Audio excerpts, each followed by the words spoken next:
او دویم مقصد د انسان د زندګۍ هغه عبادت دی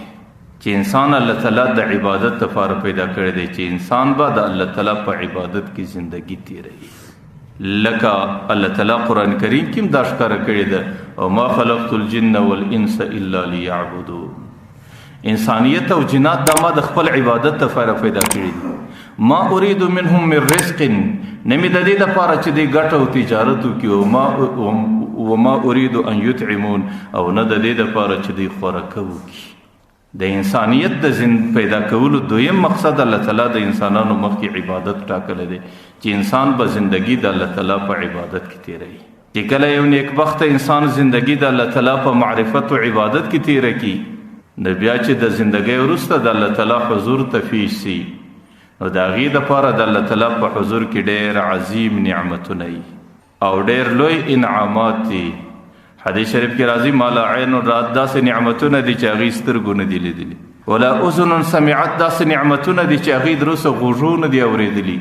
ولا خطر على قلب امرئ د انسان په دل او دماغ کې د هغې فکر او تصور نه دی راغلی چې دا به څنګه نعمتونه یعنی چې الله تعالی د هغې انسان دپاره د دې ښې زندګۍ په بدله کې کم نعمتونه ټاکلي دي هغه زما او ستا د فکر او تصور څخه ډېر بالاتر دي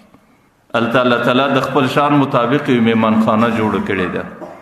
او چې کم سړی زندگی پر د الله تعالی پر دین او پر عبادت باندې تیره کړي هغه څوک د دې میهمانخانې میلمه بلل کیږي او د دې میهمانخانې کوربه په خپله د الله تعالی ذات دی بیا الله تعالی د خپل شان مطابق د انسان ته میلمستیا او عزت ورکوي چې کله د بنده د اعمالو فضیلایي او قبولیت راس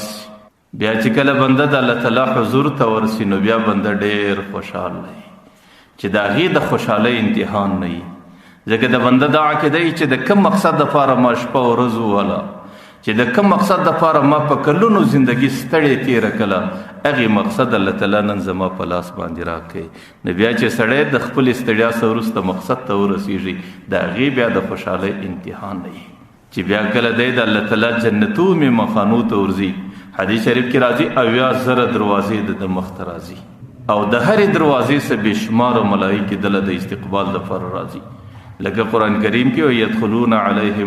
يدخلون الملائکة علیهم من کل باب د هرې دروازې څخه ملایکې راځي او سور ته وایي سلام علیکم بما صبرتم چې دنیا کې مې څومره صبرونه وکړو کله صبر علی طاعتو چې عبادت ته د زړه نور غوښتی بیا دې هم کوئ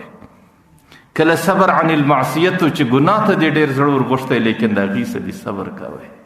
او کله صبر علی المصیبتو چې هر څومره ستړې به راله هر څومره مصیبت او لوی غم به رالی پر هغې باندې به دې صبر کوئ نو فنعم عقب الدار ستا دپاره بهترین انجام